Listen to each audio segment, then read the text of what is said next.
ഒരു പ്രത്യേകത അവിടത്തിൽ നിന്നിട്ടുണ്ടാകുന്നു. നിങ്ങളെ ശ്രദ്ധിച്ചിട്ടുണ്ടാകും. ലാഹിരിയായ ഇൽമ് മാത്രമല്ല, ബാത്തിനിയായ ഇൽമും പല ആയത്തുകളിലും ഹദീസുകളിലും ഇമാമികളുടെ ഇബാറത്തുകളിലുള്ള അസ്റാറുകൾ വളരെ ഗഹനമായി മനസ്സിലാക്കാൻ അല്ലാഹു സുബ്ഹാനഹു വ തആല തൗഫീഖ് നൽകിയ വലിയ ഒരു മഹാനാണ് സയ്യിദുൽ ഉലമ. അത് ആർക്കും നിഷേധിക്കാൻ കഴിയാത്ത ഒന്നാണ്. കുറേ കാലങ്ങളായില്ലേ സയ്യിദുൽ ഉലമ, ബഹുമാനപ്പെട്ട ശംസുൽ ഉലമ നന്ദിയിൽ ദർസ് നടത്തുമ്പോഴേക്ക് അവിടെ മുദരിസായി അന്നും ദർസ് നടത്തിക്കൊണ്ടിരുന്നു സയ്യിദുൽ ഉലമ. എന്നാൽ എത്ര കാലമായി ശംസുൽ ഉലമ ദർസ് നടത്തുന്ന കോളേജിൽ ദർസ് മറ്റൊരാൾ ദർസ് ഏറ്റെടുക്കണമെങ്കിൽ വലിയ ധൈര്യം വേണം. കാരണം മറ്റുള്ള മുദരിസന്മാരുടെ ക്ലാസ്സുകൾ അറിയാത്ത നിലക്കും അറിയുന്ന നിലക്കൊക്കെ പോയി വീക്ഷിക്കാറുണ്ടായിരുന്നു. അതൊരു പ്രിൻസിപ്പലിൻ്റെ കടമയാണ്. അത് ആ നിലയ്ക്ക് ക്ലാസ്സുകളൊക്കെ ശ്രദ്ധിച്ച് എസ് വെച്ച് അംഗീകരിച്ച ഒരു മഹാപണ്ഡിതനാണ് സയ്യിദുൽ ഉലമ. സയ്യിദുൽ ഉലമ അന്ന് മുതൽ ദർസ് നിരന്തരം മുൻകത്തിയാകാതെ ചൊല്ലിക്കൊടുക്കുന്നത് ഒരിക്കലും അവസാനിക്കാതെ ഇന്നും ദർസ് നടത്തിക്കൊണ്ടേയിരിക്കുകയാണ്. പ്രയാസമില്ല.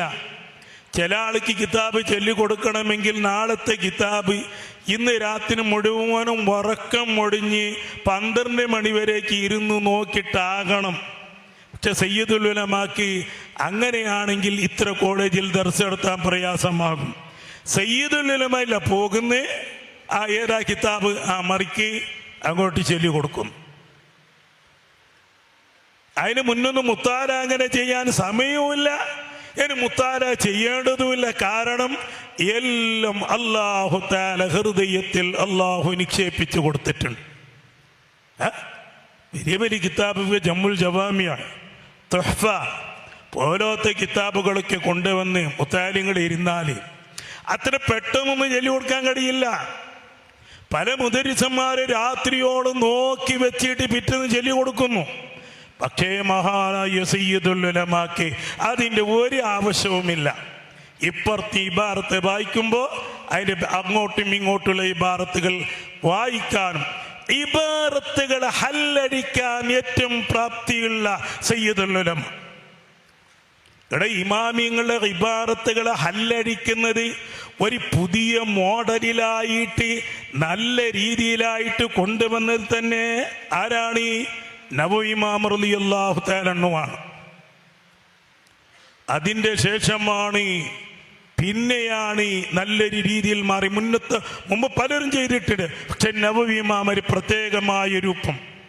യുപിയിൽ നിന്നിട്ട് അടിക്കുന്ന മുസ്ലിമിൽ പണ്ടേ അവർ ഷറഹ് മുസ്ലിം ഇമാം എഴുതിയ ഷറഹ് അതിൻ്റെ ഒരു സൈഡിൽ താഴെ ഭാഗത്ത് അവർ അടിച്ചിറക്കിയിരുന്നു. അത്രയും അംഗീകരിക്കപ്പെട്ടത്. സൂക്ഷ്മത, വളരെയേറെ സൂക്ഷ്മതയുണ്ട്. എല്ലാവരും പ്രസംഗം വീക്ഷിക്കുന്നുണ്ട് സയ്യിദുൽ ഉലമ. എന്നിട്ട് പറയും അത് പറയരുത്. ഇപ്പം പറയൂല, പിന്നെ സ്വകാര്യത്തിന് പറയും അതങ്ങനെയല്ല, അതിങ്ങനെയാണ്, അങ്ങനെ പറയരുത്.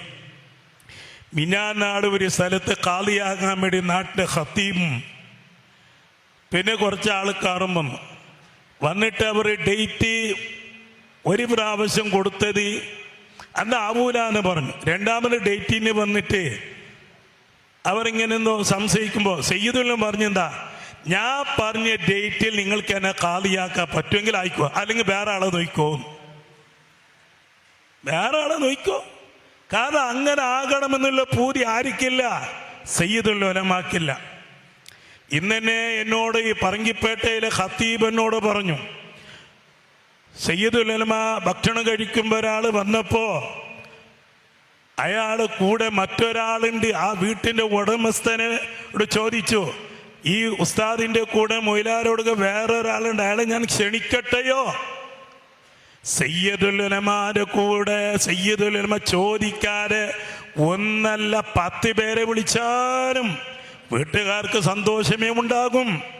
എന്നിട്ട് പോലും സയ്യിദുൽ ഉലമ പറഞ്ഞത് ഞാൻ ക്ഷണിക്കട്ടെയോ എന്ന് വീട്ടിൻ്റെ ഉടമസ്ഥനോട് ചോദിച്ചു.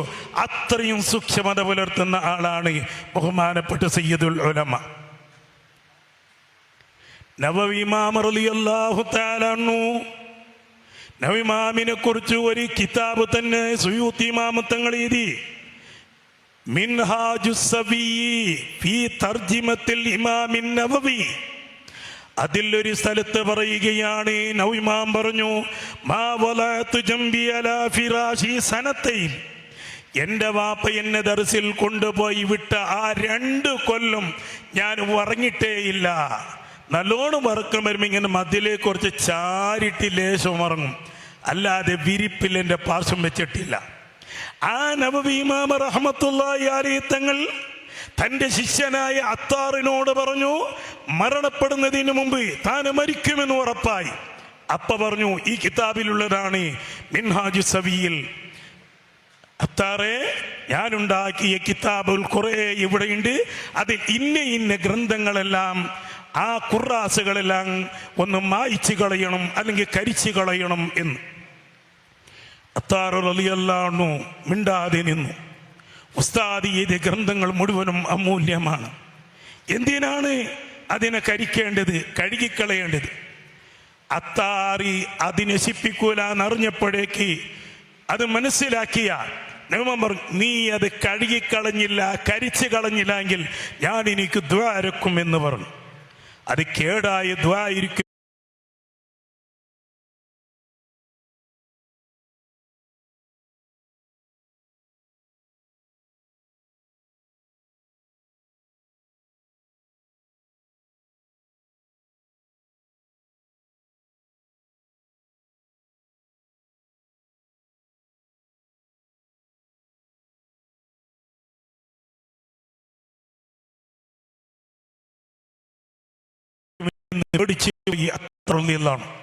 വേദനയോടുകൂടെ അതെല്ലാം വെള്ളത്തിൽ കഴുകിക്കളഞ്ഞു.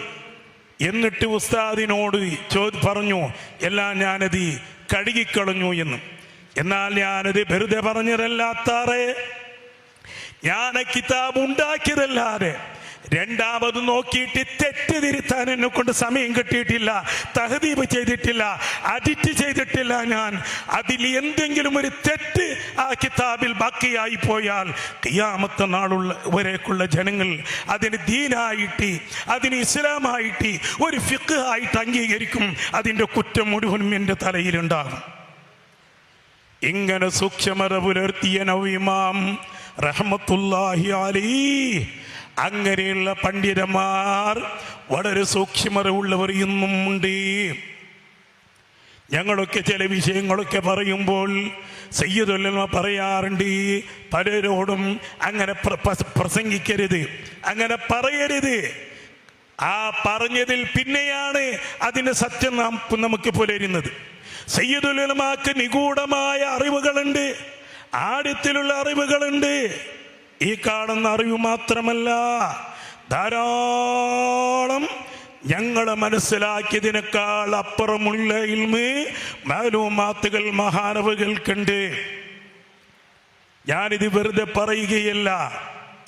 എത്രയോ വിഷയത്തിൽ ഞങ്ങളങ്ങനെ ആലോചിച്ച് ചിന്തിച്ചു നോക്കി, പ്രസംഗങ്ങളൊക്കെ കേട്ടു നോക്കി, പല ഇബാറത്തുകളെ കുറിച്ച് സംശയങ്ങൾ ചോദിച്ചപ്പോഴേക്ക് സയ്യിദുൽ ഉലമ അതിൻ്റെ ആഴത്തിൽ ഇറങ്ങിയിട്ടുണ്ട്.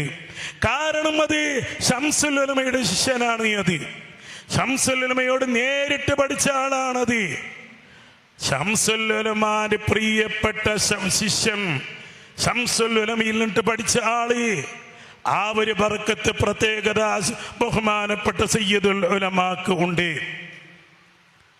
ആ സയ്യിദുൽ ഉലമാന്റെ പിന്നിൽ അടി ഉറച്ചു നിന്ന് ഞാൻ പ്രവർത്തിക്കേണ്ടതുണ്ട്. ചില ആള് പറയാറുണ്ട്, ചില ആൾക്കാരെ കുറിച്ച്, ഞങ്ങൾ തുടക്കകാലത്ത് നല്ലോണം പ്രവർത്തിച്ച ആളാണ്. ഇപ്പം എന്തായി പിന്നെ സയ്യിദുൽ ഉലമാന്റെ പിന്നിൽ കൂടാതെ പിന്നെന്താ ഇപ്പം മാറി നിൽക്കുന്നത്? തുടക്കകാലത്തിൽ കുറേ പ്രവർത്തിച്ചിട്ടുണ്ട് എന്ന്. ചങ്ങായി, അല്ലാഹു റസൂല് പറഞ്ഞു, ലാ തഅജബു ലിഅമലി ആമിലിൻ ഹത്താ തൻളുറു ബിമാ യുഖ്തമു ലഹു.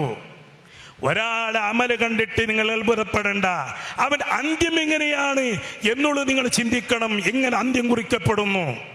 തുടക്കം നന്നായാൽ പോരാ, ഒടുക്കം ഏറ്റവും നന്നാകണം. അതാണ് വേണ്ടത്. തുടക്കത്തിനേക്കാളും ഒടുക്കം നന്നാകണം. വലാ തകൂനു കല്ലതീ നഖലത്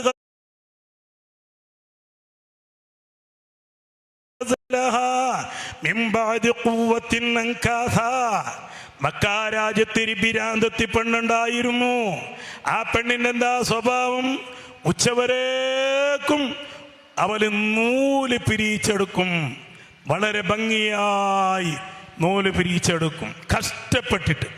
ഉച്ചന്റെ ശേഷം പിരിച്ചെടുത്ത നൂലുകൾ മുഴുവനും എല്ലാം അടിച്ച് അതിനെ നശിപ്പിക്കും, എല്ലാം പടക്കാക്കും.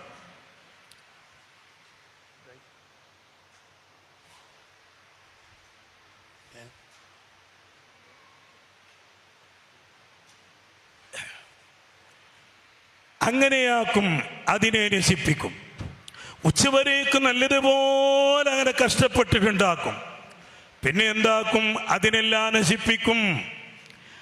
അതൊരു ബിരാന്തത്തി പെണ്ണായിരുന്നു. ഉച്ചവരേക്കും അധ്വാനിച്ചുണ്ടാക്കിയതിനെ ഉച്ചന്റെ ശേഷം നശിപ്പിക്കുക എന്നുള്ളത് വളരെ മോശമായ ഒന്നല്ലേ? അതൊരു ബുദ്ധിയുള്ള ഒരാളുടെ സ്വഭാവമല്ലാതെ. അതേപോലെ फ्रेश और बजट फ्रेंडली वेजिटेबल्स चाहिए? सिर्फ फ्लिपकार्ट मिनट्स पर मिलती हैं सब्जियां। सुपर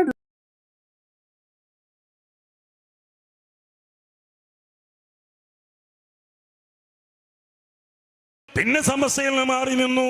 അത് പറ്റൂല. സമസ്ത കേരള ജംഇയ്യത്തുൽ ഉലമ അത് ഒരു ഇലാഹിയായ പ്രസ്ഥാനമാണ്. ആ സമസ്തയുടെ സമർത്ഥനായ പ്രസിഡന്റാണ് ബഹുമാനപ്പെട്ട സയ്യിദുൽ ഉലമ. അപ്പൊ സയ്യിദുൽ ഉലമയെ അംഗീകരിച്ച് മുന്നോട്ട് നീങ്ങേണ്ടത്. ഞാൻ നിർത്തുകയാണ്. ഒരു ഇബാറത്തും കൂടി വായിച്ച് ഞാൻ എൻ്റെ പ്രസംഗം നിർത്തുകയാണ്. 5 മിനിറ്റിൻ്റെ ഉള്ളിലായി. സയ്യിദുൽ ഉലമ എല്ലാ സ്ഥലത്തും പ്രസംഗിക്കുന്ന ഒരു വിഷയം ഇവിടുത്തെ ഗവൺമെന്റിനെ അംഗീകരിച്ചിട്ട് വേണമെന്നുള്ളത്. ഇത് ബിഗയിൽ പറഞ്ഞൊരു ഇബാറത്താണ്. യജിബു അലൽ ഹാകിമി അൽ വുഖൂഫ് അലാ അഹ്കാമി ശരീഅത്തി അല്ലതി ഉഖീമു ലഹാ വലാ യതഅദ്ദാ ഇലാ അഹ്കാമി സിയാസത്തി ബൽ യജിബു അലൈ ഖസ്ർ മൻ തഅദ്ദാ ദാലിക വസജ്റുഹു വതഅസീറുഹു വതഅരീഫു അന്നൽ ഹഖ്ക കദാൻ. ഒരു ഖാദിക്ക് നിർബന്ധമാണ് ശരീഅത്തിന്റെ ഹുക്മുകളെ മുഴുവനും പാലിക്കുക എന്നുള്ളത്. ഏത് കാര്യത്തിലാണ് ഒരാൾ ഖാദിയായിട്ട് നിയമിക്കപ്പെട്ടത്, ആ കാര്യങ്ങളെ മുഴുവനും ശരീഅത്ത് അവിടെ പാലിക്കുക തന്നെ വേണം. വലാ യതഅദ്ദാ ഇലാ അഹ്കാമി സിയാസത്തി. ഇവിടെ സയ്യിദുൽ ഉലമ പറയും വളരെ വ്യക്തമാണ്. ഇവിടെ ഗവൺമെന്റിന്റെ ഹുക്മുകൾ അതിനെ തൊട്ട് വിട്ടുകിടക്കാനോ മാറികിടക്കാനോ പാടില്ല എന്ന് പറഞ്ഞത്. അത് എവിടെയാണ്? അത് ഇസ്ലാമികമായ രാഷ്ട്രമുള്ള മുസ്ലിം ഭരണമുള്ള മുസ്ലിം ശരീഅത്തിൽ ഉള്ള ഒരു രാജ്യത്ത് അവിടെ അത് ശരീഅത്തിന് എതിരായിട്ട് ഒരു വിധി അവിടെ ഗവൺമെന്റ് വിധിച്ചു കഴിഞ്ഞാൽ അവിടെ ഖാദിക്ക് അതിനെ മറികടക്കാൻ വേണ്ടി പറ്റും. നമ്മുടെ രാജ്യത്ത് അത് പറ്റൂല. നമ്മുടെ രാജ്യത്ത് ഒരു വിധി വിധിക്കുമ്പോഴേക്ക് ഇവിടുത്തെ ഭരണഘടനയെ അംഗീകരിക്കലും ഇവിടുത്തെ ഗവൺമെന്റിന്റെ നിയമം പാലിക്കലും നമുക്ക് അനിവാര്യമായി തീരുന്നുണ്ട്. അത് മനസ്സിലാക്കേണ്ട ഒരു കാര്യമാണ്. അത് നമ്മുടെ സമസ്തയുടെ ഭരണഘടന അങ്ങനെ തന്നെയാണ്. ഇവിടുത്തെ സംവിധാനം മുഴുവനും പാലിച്ച് ആ ഗവൺമെന്റ് നിയമം അത് അംഗീകരിച്ചിട്ട് മുന്നോട്ട് പോകുന്ന നമ്മുടെ സമസ്തയുടെ നിലപാടാണ്. ബൽ യജിബു അലൈ ഖസ്ർ മൻ തഅദ്ദാ ദാലിക വസജ്റുഹു വതഅസീറു. ഖാദിന്റെ വിധി മറികടക്കുന്ന ഒരാള് അല്ലേ, അയാളെ സജിർ ചെയ്യുക, അയാളെ തഅസീർ ചെയ്യുക, ഇന്നതാണ് വിധി എന്നാണ് അറിയിക്കുക. ഇവിടെ ഫസ്ഖിന്റെ വിഷയത്തിൽ ഹുല്ലിന്റെ വിഷയത്തിലൊക്കെ നിങ്ങൾ ഖാദിമാരടുത്ത് ഫസ്ഖാക്കണം എന്ന് പറഞ്ഞിട്ട് പോയാൽ ഖാദി ഫസ്ഖാക്കൂല. ഞങ്ങൾ പിന്നെ ഖാദി എന്തിനാക്കിയത്? ഞങ്ങൾക്കൊരു ഫസ്ഖാക്കാൻ വേണ്ടി കഴിയുന്നില്ലല്ലോ.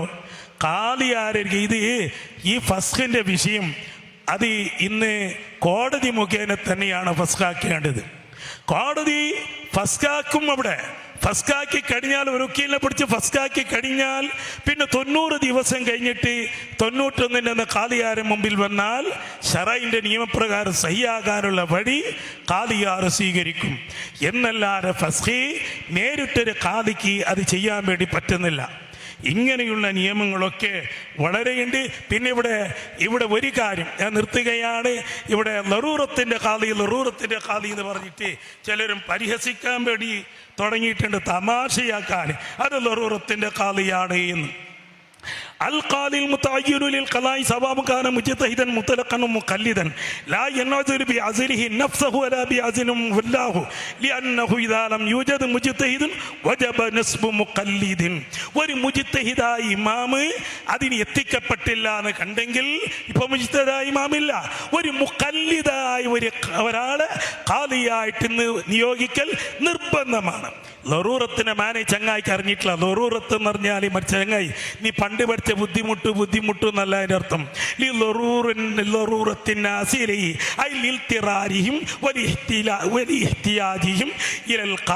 എന്നാണ് അതിൻ്റെ അർത്ഥം. ഞാൻ ദീർഘിപ്പിച്ച് പറയുന്നില്ല.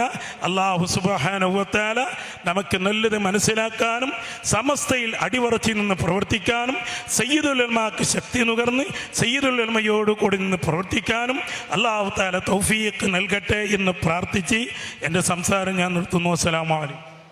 നിറഞ്ഞ സദസ്സിന് മുന്നിൽ പ്രൗഢ ഗംഭീരമായി ആമുഖ ഭാഷണം നടത്തിയ ബഹുമാനപ്പെട്ട ശൈഖുന ബംബ്രാണ ഉസ്താദ് അവറുകൾക്ക് സംഘാടക സമിതിയുടെ 1000 നന്ദി രേഖപ്പെടുത്തുന്നു.